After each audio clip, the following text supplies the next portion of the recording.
क्यों रुक जाते हो 4 दिन की मेहनत के बाद?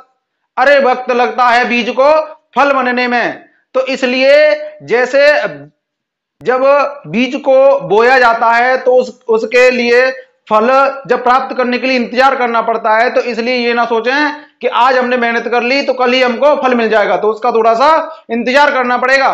तो देखिए आज हम यहां पर क्वेश्चन आंसरों की श्रृंखला स्टार्ट कर रहे हैं, और ये जो क्वेश्चन आंसरों की श्रृंखला होगी ये रेगुलर चलेगी और साइंस के केमिस्ट्री के क्वेश्चन आंसर हैं, और ये विशेष करके जो पीईटी एग्जाम और सीटेट, यूपीटेट और टीजीटी उसके लिए खास करके ये बनाई गई है। तो जितने भी स्टूडेंट्सों से ये मेरा अनुरोध है कि इस सेशन को ज्यादा से ज्यादा शेयर करें और ज्यादा से ज्यादा बच्चों तक पहुंचाएं। ये यहां पर जो हमारी क्वेश्चन आंसरों की श्रृंखला होगी अब वो भी बहुत ही सिलेक्टेड और अति महत्वपूर्ण क्वेश्चन है, तो इनको ध्यानपूर्वक पढ़ें और इनके नोट्स भी बनाएं। तो देखिए हम यहां पर आज केमिस्ट्री के क्वेश्चन आंसर की श्रृंखला स्टार्ट करते हैं। तो जो हमारा पहला क्वेश्चन है, निम्न में से मुख्यतः किसके लिए C10 संख्या, क्या C10 संख्या गुणता मापक के रूप में प्रयुक्त होती है? C10 संख्या, ध्यान रखना क्या है C10 संख्या। तो C10 संख्या ये प्रयुक्त होती है डीजल के लिए।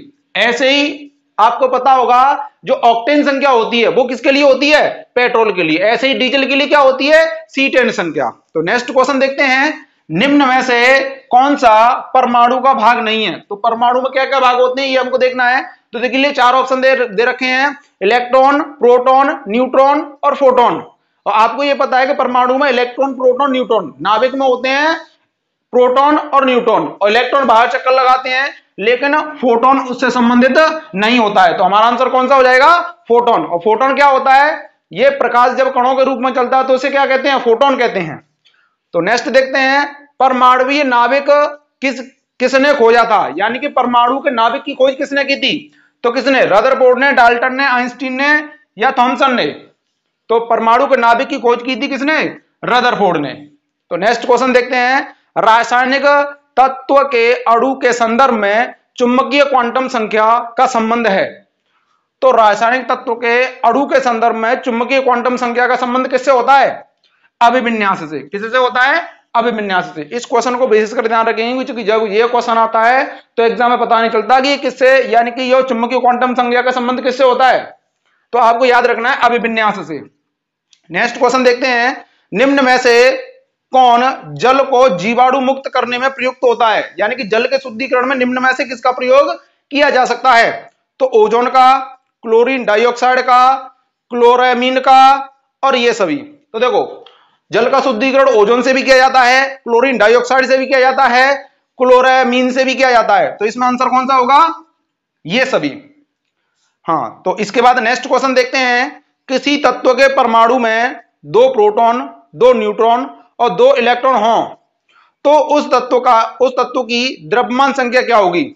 तो आपको यह पता है कि किसी तत्व की द्रव्यमान संख्या क्या होती है? द्रव्यमान संख्या होती है कि किसी की परमाणु में उपस्थित, यानी कि परमाणु के नाभिक में उपस्थित प्रोटॉन और न्यूट्रॉनों की संख्या क्या होती है? प्रोटॉन और न्यूट्रॉनों की संख्या। तो देखिए इसमें हम प्रोटॉन और न्यूट्रॉनों की संख्या को ऐड कर देंगे तो क्या बन जाएगा? द्रव्यमान संख्या बन जाएगी। तो ये 2 प्रोटॉन और 2 न्यूट्रॉन टोटल कितने हो जाएंगे? 4। और ये क्या कहलाएगी? इसकी द्रव्यमान संख्या कहलाएगी। तो आंसर कौन सा हो जाएगा? 4। इसके बाद नेक्स्ट देखते हैं, किसी तत्व के परमाणु में 10 इलेक्ट्रॉन, 10 प्रोटॉन और 12 न्यूट्रॉन उपस्थित हैं तो उस तत्व का परमाणु भार क्या होगा? उस तत्व का परमाणु भार क्या होगा? तो मैंने जैसा आपको बताया था कि परमाणु के नाभिक में उपस्थित न्यूट्रॉन तथा प्रोटॉनों की संख्या के योग को ही क्या कहते हैं? परमाणु भार कहते हैं। तो देख लीजिए यहां पर प्रोटॉन और न्यूट्रॉन इन दोनों का योग कितना हो जाएगा? 22। तो परमाणु भार कितना हो जाएगा? 22।